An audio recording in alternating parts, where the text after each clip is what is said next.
Hello teenagers, welcome to the YouTube channel of classes with Dev, जहां पर मैं आप लोगों को क्लास 7 के पियर्सन की बायो के first chapter basis of classification के बारे में बताना चाहूँगा। तो स्टार्ट करते हैं यहाँ से। इस दुनिया में सिर्फ एक पेड़ पौधे तो नहीं है, सिर्फ एक जानवर तो नहीं है। इस दुनिया में हजारों लाखों की तादाद में पेड़ पौधे जानवर हैं। तो आज हम उन्हीं सब के बारे में जानेंगे। तो आखिर ये क्लासिफिकेशन है क्या? यहाँ पर लिखा हुआ है to study a large variety of organism. मैंने जैसा होता है कि सिर्फ एक पेड़ पौधा तो नहीं है, आम है, अमरूद है, ऐसे करके आप 100 तो आसपास में देख सकते हो। लेकिन पूरे विश्व की जब बात होती है तो हमें क्लासिफिकेशन की जरूरत पड़ती है। दूसरा है to know the similarities and differences between them. अब जैसे दो ऑर्गेनिज्म है, मान लो एक इंसान है और एक बंदर है, उन दोनों के बीच में क्या क्या सिमिलरिटीज है, डिफरेंसेस क्या क्या है, उन्हीं सब के बारे में ये क्लासिफिकेशन ही तो बताएगा।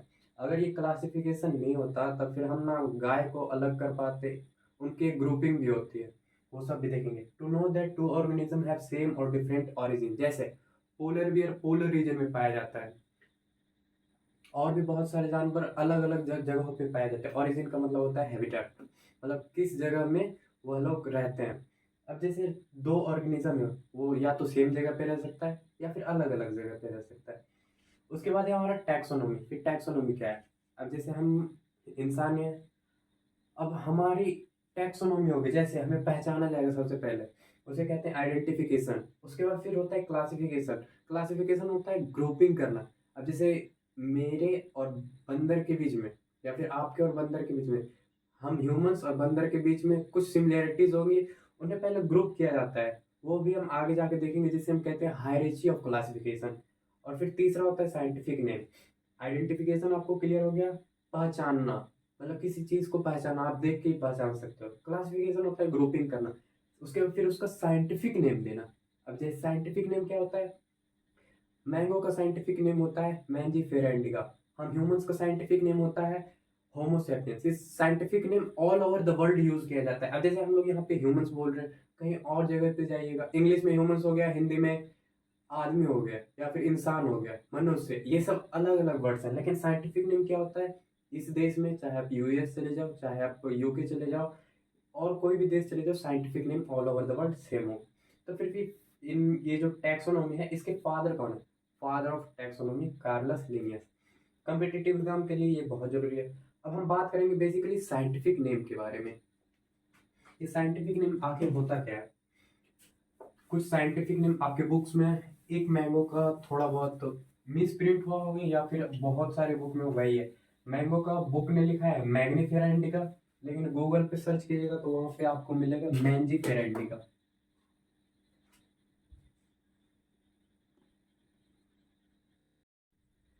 अब हमारा टॉपिक है साइंटिफिक नेम। आखिर साइंटिफिक नेम पढ़ा कैसे, मतलब किसने दिया? तो हमने जैसे ही बताया, फादर ऑफ टैक्सोनॉमी कौन था? Carolus Linnaeus. उनसे ही स्टार्ट करते हैं। तो फिर ह्यूमंस का कॉमन नेम तो ह्यूमन हो गया, मतलब जो एक्चुअली में हम लोग यूज करते हैं ह्यूमंस ही तो कहते हैं। तो उसका जीनस नेम हो जाता है होमो, स्पीसीज नेम हो जाता है सेपियंस। अब आप लोग पहली बार क्लास 7 पढ़ रहे होंगे, पहली बार ही होगा, तो जीनस और स्पीसीज आपको नहीं पता होगा। बस 10 मिनट में मैं आप लोगों को बता दूंगा इस वीडियो में। मैंगो का हो जाता है मैंजीफेरा इंडिका, बस ये साइंटिफिक नेम है। होमो का, ह्यूमंस का होमो सेपियंस आप लोग सुन रखा होगा कहीं पे। टाइगर का होता है पैंथेरा टिग्रिस। आपके बुक में 7 8 है, मैं 2 3 लिख के सिर्फ एग्जांपल, उसके बाद फिर ये समझा देता हूँ। जीनस जो है उसका फर्स्ट लेटर हर हमेशा कैपिटल होना चाहिए। एच देखिए बड़ा है, और जो स्पीसीज नेम है वो स्मॉल होना चाहिए, एस, ये एस छोटा है। यहाँ पे मैंगो एम बड़ा है, आई छोटा है, पी बड़ा है, टी छोटा है। नर्सरी क्लास का ये तो। अब जैसे ही दूसरा पॉइंट देखते हैं, हैंड रिटन हो तो अंडरलाइन हो। मैंने यहाँ पे हाथ से लिखा है तो इन दोनों को मैंने अंडरलाइन कर लिया। वही टाइप्ड होता है, जैसे टाइपिंग बुक में कैसे टाइप करके ही तो लिखा जाता है, तो उसे हम इटैलिक लैंग्वेज में लिखते हैं। इटैलिक एक लैंग्वेज होता है, मैं लिख के बता देता हूँ। जैसे स्पैंथरा को लिखना है तो कॉपी तो नहीं कर सकता, लेकिन कुछ अल्टरनेट वे में लिखा होता है, वो कंप्यूटर की सेटिंग में होती है टेक्स्ट फॉन्ट को चेंज करने के लिए। जैसे ये सब तो हैंड रिटन है, वो पैंथरा अलग ही टाइप में होगा। जैसे कि मैंने बताया था, मैंगो पे ध्यान दीजिएगा, बुक में मैग्नीफेरा लिखा हुआ है, आप एम ए एन देखे, वहां पे जी है, आप एन, ये गूगल से भी आप लोग सर्च कर सकते हैं, मैंजीफेरा इंडिका। ये हो गया हमारा साइंटिफिक नेम। अब हम बढ़ते हैं हायरार्की ऑफ क्लासिफिकेशन। मतलब आखिर ये जीनस क्या है, स्पीसीज क्या है, आप लोगों ने सुन भी रखा होगा, किंगडम, फाइलम, ये सब अब आप लोग के क्लियर हो जाएंगे। हायरार्की ऑफ क्लासिफिकेशन, बेसिस तो हमारा खत्म हो गया। अब ये ग्रुपिंग कैसे होती है, जैसे बचपन से हम लोग पढ़ते आ रहे हैं, बंदर से ही हम लोग इंसान बने, तो फिर ये ग्रुपिंग होती कैसे है, उसके लिए एक टर्म है हायरार्की ऑफ क्लासिफिकेशन, जिसको समझने के बाद आपके दिमाग से सारे कंफ्यूजन खत्म हो जाएंगे। सारे तो नहीं, थोड़ी बहुत नॉलेज आ जाएगी। इसकी ग्रुपिंग होती है, पहले किंगडम होता है, ये सबसे ज्यादा डाइवर्सिटी ऑफ ऑर्गेनिज्म कंटेन करता है। इसके नीचे आता है फाइलम, फिर होता है क्लास, ऑर्डर, फैमिली, फिर जीनस जो अभी हम पढ़ के आए हैं, फिर स्पीसीज। अभी आप लोग को डर लग रहा होगा, जो पहली बार पढ़ रहे हो, क्या आ गया kingdom, phylum, class, order, family, genus, species, ये सब तो पहले बार आप लोग टर्म ही सुन रहे होंगे। क्लास 6 तक जो आप लोगों ने साइंस पढ़ी है वो सिर्फ थ्योरी थ्योरी थी। अब यहाँ पे आप लोग को समझना पड़ेगा, चीज़ों को समझना पड़ेगा, फिजिक्स हो, केमिस्ट्री हो, बायो हो, मैथ हो। क्लास 7 से असली पढ़ाई आप लोगों की स्टार्ट हो गया। देखते हैं स्पीसीज, देखते हैं, मैं बता रहा हूँ कैसे। नीचे से स्टार्ट करते हैं। स्पीसीज क्या होता है, जैसे अमरूद हो गया, बरगद हो गया, आम हो गया, नीम हो गया। तो ये जो अमरूद है पूरे विश्व में वो एक स्पेसी हो गया। उसी प्रकार से आम है, एक स्पेसीज हो गया पूरा, से किसी का नाम। अब हम लोग इंसान हो गए, इंसान एक स्पेसी हो गया। बरगद एक स्पेसी हो गया। फिश मतलब मछली, वो भी नहीं, फिश के भी नाम होते हैं, वो हो जाएगा स्पेसीज। फिर उसके ऊपर होगा जीनस। जैसे जीनस में इन सब के जो रिलेटेड रिलेटेड स्पेसीज होते हैं, जैसे इसमें आता है सैपियंस, मतलब हम लोग इंसान। इसका रिलेटेड हो जाएगा होमो, और होमो में हमारा होमो हैबिलिस आ गया, इरेक्टस आ गया, और सैपियंस पे आ सकता है। अगर जो आप गूगल पे सर्च करते हैं और टेक्नोलॉजी है आप लोग के पास, तो टेक्नोलॉजी का यूज कीजिए। ये दोनों मैन जैसा ही दिखेंगे, लेकिन एक्चुअली में होते नहीं है ये मैन। जो कि इवोल्यूशन आप लोग आगे क्लास में जाके पढ़िएगा, इवोल्यूशन कैसे हुआ। ये जो पूरा का पूरा हम लोग हैं सिर्फ एक सेल से आए हैं, सिर्फ एक सेल से। पहले जो कि यूनिसेलुलर था, यूनिसेलुलर, मल्टीसेलुलर, ये सेल चैप्टर में आप लोगों का क्लियर हो जाएगा, वो भी मैं बता दूंगा। होमो हैबिलिस और इरेक्टस, ये भी मैन जैसे ही दिखते हैं, लेकिन मैन होते नहीं है, ह्यूमन होते नहीं है। आज का हमारा मेन टॉपिक है किंगडम, क्योंकि आप लोगों के बुक में सिर्फ किंगडम के बारे में है।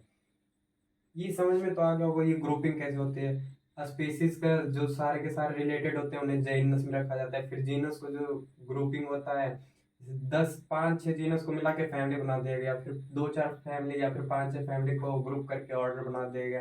वैसे ही करके ऑर्डर को क्लास बना दिया गया, क्लास को फिर फाइलम बना दिया, फिर किंगडम बना दिया। किंगडम 5 होते हैं। अब आप ही बताइए सबसे ज्यादा ऑर्गेनिज्म कहाँ होगा, किंगडम में ही होगा ऑफ कोर्स, फिर उससे कम फाइलम में, फिर क्लास में, फिर ऑर्डर में, फिर फैमिली में, फिर जीनस में, फिर स्पीसीज में। सेपियंस, होमो सेपियंस आप लोग को पता चल जाए। चलिए किंगडम 5 होते हैं। अब यहाँ से हम लोग स्टार्ट करेंगे। सबसे पहले बात आती है टू किंगडम क्लासिफिकेशन। जब शुरुआत में किंगडम की क्लासिफिकेशन की बारी आई थी, तो दो ही किंगडम बन पाए थे उस वक्त। जैसा कि हम लोग बचपन से ही पढ़ते आ रहे, एनिमल और plant.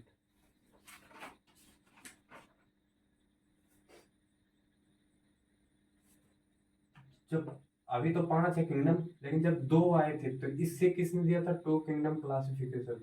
To kingdom classification, scientist का नाम पढ़ना बहुत जरूरी है, कॉम्पिटिटिव एग्जाम्स के लिए पूछ देता है। जैसे कि एनटीएससी हो गया, केवीपीवाई हो गया, ये सब कॉम्पिटिटिव एग्जाम है। फिर आप यहीं से अगर जो पियर्सन पढ़ते जाओगे 10 12 तक, तो फिर आप नीट में अच्छे मार्क्स ला के एमबीबीएस की सीट हासिल कर सकते हो। बचपन से ही सपना होता है डॉक्टर बनने का, तो फिर ये बायो तो पढ़ना ही पड़ेगा। Carolus Linnaeus, two kingdom classification Carolus Linnaeus ने दिया। उन्होंने सीधा बोला कि हम पूरे ऑर्गेनिज्म को दो भाग में बांटेंगे। हम लोग भी वैसा ही कर बचपन से ही पढ़ते आ रहे, plant versus animal, plant versus animal. इन्होंने भी सिंपल किया, प्लांट और एनिमल, बस और कुछ नहीं। प्लांट्स देखना है, एनिमल्स देखना है। लेकिन कुछ सालों बाद इस प्रोसेस में मॉडिफिकेशन हुआ। मॉडिफिकेशन क्या हुआ? प्लांट्स में कितने सारे प्लांट्स हो जाएंगे, जैसे कि मैंने बताया बहुत सारे स्पीसीज हैं। बहुत सारे स्पीसीज में से कुछ यूनिसेलर भी निकले, जैसे एक्वेटिक प्लांट्स अलग हो जाते हैं, लैंड पर प्लांट्स अलग हो जाते हैं। फिर इन सबको बांट करके थ्री किंगडम क्लासिफिकेशन दिया गया। फिर थ्री को फोर बनाया गया, फिर फोर को फाइव बनाया गया। तो आज का मेन टॉपिक तो फाइव किंगडम क्लासिफिकेशन है, इसे समझाने के लिए था टू किंगडम क्लासिफिकेशन। अब हम बात करेंगे फाइव किंगडम क्लासिफिकेशन की, और यहाँ से आप लोगों का टॉपिक मेन हो जाता है, क्योंकि फाइव किंगडम क्लासिफिकेशन ये बहुत इंपॉर्टेंट रहती है पूरी बायो में, फाइव किंगडम क्लासिफिकेशन। और एक बात और, अगर आप किसी एक किंगडम के ऊपर पूरा अच्छे से पढ़ाई करना चाहते हो तो मैं बता दूं आपको कितना फाइव किंगडम क्लासिफिकेशन कितना टाइम लग सकता है। 10 से 12 साल आपके यूं ही चले जाएंगे, लेकिन फिर भी आप पूरी पढ़ाई नहीं कर सकते किसी एक किंगडम के ऊपर। मैं बात बता रहा हूँ फाइव किंगडम क्लासिफिकेशन। पहला है मोनरा, दूसरा है प्रोटिस्टा, तीसरा है फंगी, कुछ लोग फंजाई कहते हैं, फंगी। चौथा है प्लांट, प्लांट। और फिर साइंटिस्टों ने ए लगा दिया। और फिर पांचवा है एनिमल, एनिमल में एनिमेलिया कर दिया। आइए, साइंटिस्टों का दिमाग है, कुछ भी करते रहते हैं, उतना ध्यान नहीं देना है, मोनरा पे ध्यान देते हैं। हाँ, और ये क्लासिफिकेशन किस बेसिस पे हुआ, मतलब कि कौन डिसाइड करेगा कि अच्छा मोनरा मोनरा में ही जाएगा, प्रोटिस्टा प्रोटिस्टा के ऑर्गेनिज्म प्रोटिस्टा में ही क्यों जाएंगे। तो यहाँ पे एक इम्पोर्टेंट पॉइंट है, विच decides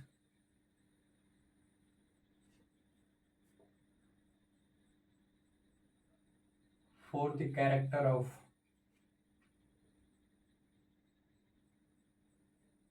five kingdom classification, five kingdom classification. पहला है सेलुलर ऑर्गेनाइजेशन। सेल अभी आप लोगों को अभी आप लोगों ने नहीं पढ़ा होगा, मुझे पता है। दूसरा है बॉडी ऑर्गेनाइजेशन। फिर भी मैं एक ऊपर ऊपर व्यू दे सकता हूँ सेल की।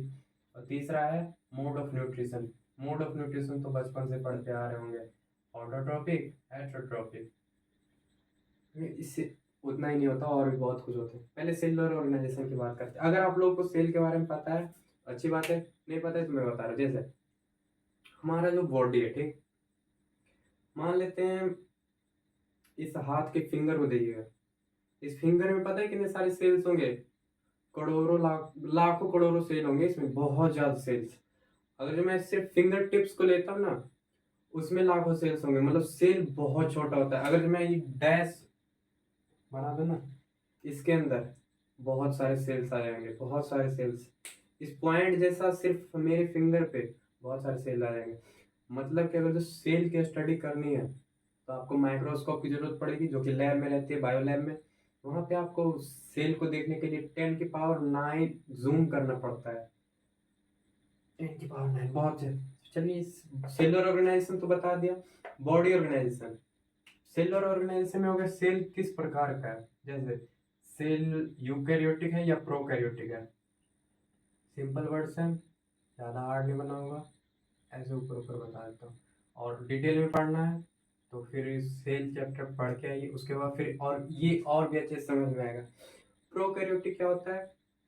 प्रो, फिर कैरियो, इसे हम समझते हैं। प्रो प्लस कैरियोन, साइन, ये सब साइंस के टर्म है तो आप लोगों के लिए मुश्किल होगा। कैरियोन का मतलब होता है न्यूक्लियस। और हो सके तो आप इस चैप्टर को सेल के बाद आके पढ़ें।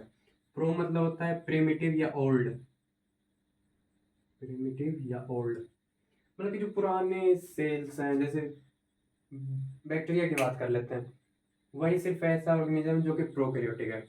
और हम लोग बैक्टीरिया से ही यहाँ इवोल्यूशन होते होते होते होते एक बैक्टीरिया से ही, जैसे इस पृथ्वी को थोड़ा सा डिटेल में बता देता हूँ इस चीज़ को। हमारी पृथ्वी बनी सूर्य से, ठीक, उसको बहुत सारा आग था इस पृथ्वी पे। फिर बरसात हुई, ठंडा हुआ, फिर बैक्टीरिया का जन्म हुआ, फिर बैक्टीरिया से अंडे होंगे किसी चीज़ के, जैसे इवोल्यूशन होता क्या, मछली के अंडे होंगे या फिर जो भी होगा मच्छर, अरे बहुत छोटे छोटे इवोल्यूशन होते होते होते होते करोड़ों साल लग गए इस इंसान को बनने में। इंसान का इवोल्यूशन भी वैसे नहीं हुआ, बंदर से इंसान बने। तो फिर pro plus karyon, primitive, old और फिर न्यूक्लियस। और यू कैरियो होता है, यू का मतलब हो गया न्यू और कैरियो का मतलब हो गया न्यूक्लियस। मतलब कि जो हम लोग का सेल है वो अब डेवलप्ड हो गया है। जैसे अभी कुछ भी हो जाए प्रोकैरियोटिक में बैक्टीरिया, उसके पास न्यूक्लियस होता है तो बहुत वीक होता है, मतलब कि वो डिस्टर्ब्ड रहता है। लेकिन यूकैरियोटिक का, हम लोग का जो होता है सेल का न्यूक्लियस स्टेबल रहता है। वो किसी भी चीज को अच्छे से प्रोसेस में लाएगा, जैसे डीएनए का बनाना, फिर डीएनए का ट्रांसफॉर्मेशन, वो सब रेप्लिकेशन आगे जाके पढ़ेंगे। बॉडी ऑर्गेनाइजेशन क्या होता है, जैसे बॉडी ऑर्गेनाइजेशन हो गया यूनिसेलर है या मल्टी सेलर है। यूनि मतलब एक, मल्टी मतलब बहुत सारे। और जैसे अमीबा हो गया, अभी आप नए नए नाम सुन रहे होगे। पियर्सन है, हार्ड थोड़ा होगा। और वैसे भी पियर्सन नहीं पढ़नी चाहिए आप लोगों को, वरना सेवन्थ का सिलेबस से टेंथ के सिलेबस में डेढ़ दो गुना तक का ही फासला होगा। लेकिन जैसे आप टेंथ से 11th में जाइएगा 10 गुना सिलेबस बढ़ जाएगा। अगर जब आप पियर्सन पढ़ते जाते हैं तो आपका बेसिक बहुत स्ट्रॉन्ग रहेगा, तभी आप 11th 12th में अच्छा कर सकते हैं। मोड ऑफ न्यूट्रिशन हो गया ऑटोट्रोपिक और हेटरोट्रोपिक। ये तो बता दिया, यूनिसेलर एक सेल का बना हुआ, मल्टी सेलर बहुत सारे सेल का बना हुआ। ये सेल चैप्टर में सारा कवर होगा, ये सब cellular organisation, body organisation cell chapter से ही कवर होगा। यहाँ पे अगर जो मैं बता देता हूँ तो वीडियो लंबी हो जाएगी। तो मूलरा हो गया जिसमें सिर्फ बैक्टीरिया आते हो। प्रोटिस्टा हो गया जिसमें अमीबा आते हो। फंगी में फंगी, प्लांट में प्लांट, एनिमल में एनिमल। थोड़ा सा और डीप लूंगा इन सब के बारे में 5 क्लासिफिकेशन में।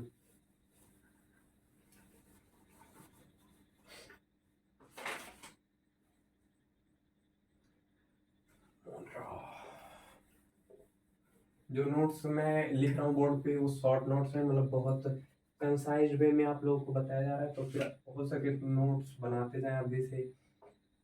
ऑल बैक्टीरिया, जितने भी बैक्टीरिया सारे, यूनिसेलर बताया था, ये एक सेल का बना होता है। इसी के कारण इवोल्यूशन होता गया था, हम लोग इतना दूर तक आए, मतलब इंसान का जन्म हुआ है, ऐसे कह सकते हैं। फिर ये प्रोकैरियोटिक, सिर्फ यही एक है जो कि प्रोकैरियोटिक है, बाकी सब यूकैरियोटिक है। और फिर लास्ट है ऑटोट्रोपिक और हेटरोट्रोपिक दोनों, ऑटो एंड हेट्रो। कितना सिंपल है, ये तो बता दिया। कौन कौन आएंगे, ऑल बैक्टीरिया। इसका सेलुलर मतलब कि कौन सा, सेलुलर ऑर्गेनाइजेशन क्या है, प्रोकैरियोटिक। बॉडी ऑर्गेनाइजेशन क्या है, यूनिसेलुलर। मोड ऑफ न्यूट्रिशन क्या है, दोनों, ऑटो एंड हेट्रो। बात करेंगे प्रोटिस्टा की।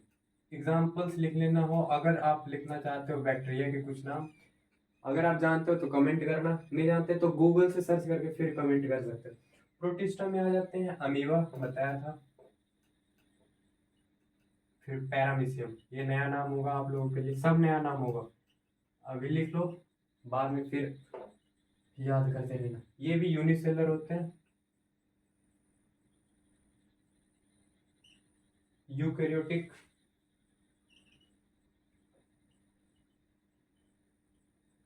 Auto and hetero both.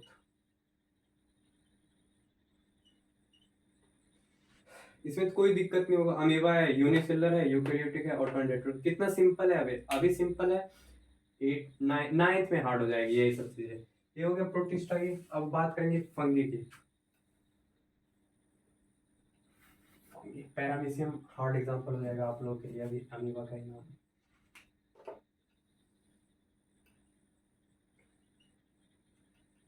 Fungi पहले समझते हैं, फंगी कहीं आप लोगों ने वो ब्रेड देखा है, जो ब्रेड भींग जाता है कुछ दिनों बाद, उसमें छोटे छोटे वाइट वाइट कलर से कुछ माइक्रो ऑर्गेनिज्म, माइक्रो मतलब छोटे ऑर्गेनिज्म आके लग जाते हैं, उसी वाइट ऑर्गेनिज्म को कहते हैं फंगी। उसके मूल्स बनते हैं। तो ये भी हो गया फंगी के एग्जांपल में।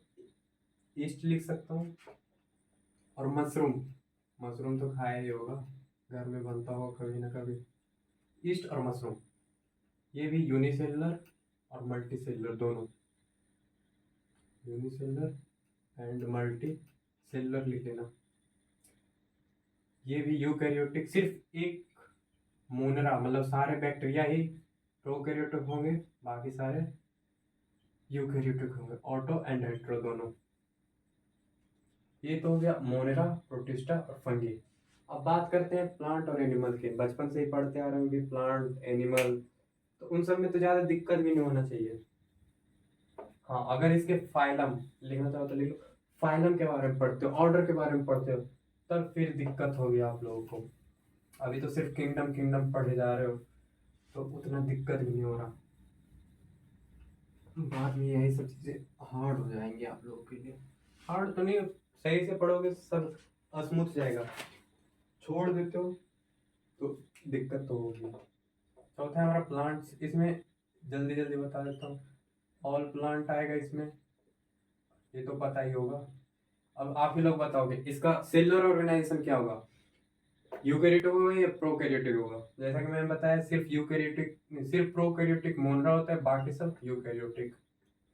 अब इसका बॉडी ऑर्गेनाइजेशन क्या होगा, एक जब एक फिंगर टिप में लाखों करोड़ों सेल आ सकते हैं, तो फिर मल्टी सेलर ही होगा। प्लांट इतना छोटा तो नहीं होता, बहुत बड़ा होता है, ये भी मल्टी सेलर होगा। इसका मोड ऑफ न्यूट्रिशन क्या होगा, ऑटोट्रोफ। कुछ प्लांट्स हेटरोट्रोपिक करते हैं, एंड हेटरोट्रोपिक कर लो, लेकिन बहुत कम केसेस है, मतलब कि 2-3% ऐसे करके लिख लो। बाकी ऑटोट्रोपिक, तो मेनली हमारा ऑटोट्रोपिक डोमिनेट करेगा यहाँ पे मेन, बाकी तो हेटरोट्रोपिक। पांचवा है एनिमेलिया, ऑल एनिमल्स। ये बहुत सिंपल सिंपल टर्म में मैंने बता दिया है सारा का सारा चैप्टर। यही आप बुक से जाके पढ़ोगे तो समझ में भी कम आएगा, लेकिन अब नोट्स बना करके पढ़ते हो तो बहुत जल्दी समझ में आएगा। यूकैरियोटिक होगा, जैसे कि मैंने बताया, सिर्फ मोनरा, ये तो रट ही लो, आसान हो जाएगा बिल्कुल। बाकी सब प्रोकैरियोटिक, सिर्फ मोनरा यूकैरियोटिक, ये भी मल्टी सेलुलर। एक बात आप लोगों ने नोटिस करी है, मोनरा में यूनिसेलुलर था, फिर यूनिसेलुलर हुआ प्रोटिस्टा में, लेकिन तीसरा जो फंगी था उसमें मल्टी सेलुलर आया, यूनि और मल्टी सेलुलर दोनों। और चौथे में क्या है, सिर्फ मल्टी सेलुलर, और पांचवें में क्या है, मल्टी सेलुलर। मतलब सिंगल सेल से, यूनिसेलुलर से यूनिसेलर में गया, फिर मल्टी सेलर में गया, मतलब 2-4 सेल से बना हुआ होगा, फिर यहाँ से मल्टी सेलर ही रह गया, मतलब कि बहुत सारे सेल का बना हुआ होगा। ये 2-4 नहीं, 2-4 मतलब कितने भी हो सकते हैं, मल्टी का मतलब एक से तो ज्यादा ही होगा। मोनरा, प्रोटिस्टा, फंगी, प्लांट, एनिमल, ये भी बहुत सारे सेल से बना हुआ होगा। इसका तो जानते हो गया हेट्रोट्रोपिक, कुछ ऑटोट्रोप करते हैं, वही 2-3%, बहुत सारे एक्सेप्शंस आ जाते हैं। आई होप समझ में आ ही गया होगा, और जहाँ पे दिक्कत हुई होगी आप कमेंट में पूछ सकते हो, मैं डाउट सॉल्व करने की जरूर कोशिश करूँगा। और ये आपका चैप्टर खत्म हो गया। आई होप आपको वीडियो अच्छी लगी होगी। और एक इंफॉर्मेशन देना चाहता हूँ, ये आईआईटी और नीट के बारे में थोड़ा बहुत जितना मैं जानता हूँ। IIT, Indian Institute of Technology, NEET, NEET, National Eligibility cum Entrance test.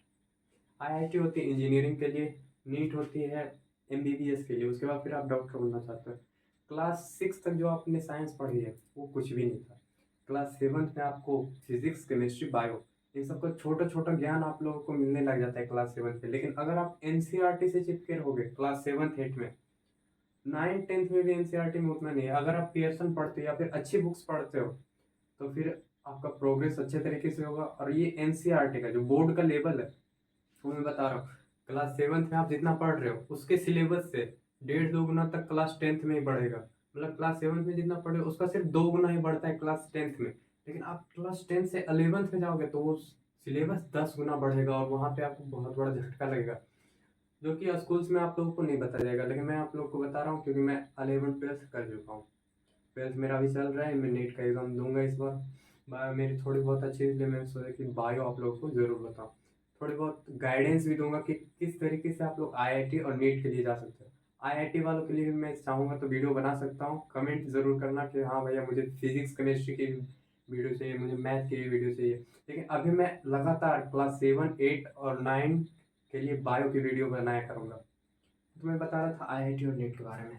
NEET के बाद आप एमबीबीएस कर सकते हैं, डॉक्टर बन सकते हैं। बचपन से सर पूछते हैं, जो मेरी वीडियो सुन रहे हैं जरूर ध्यान से सुनिएगा, बचपन से ही पूछा जाता है अब बड़े होकर क्या बनना चाहते हो।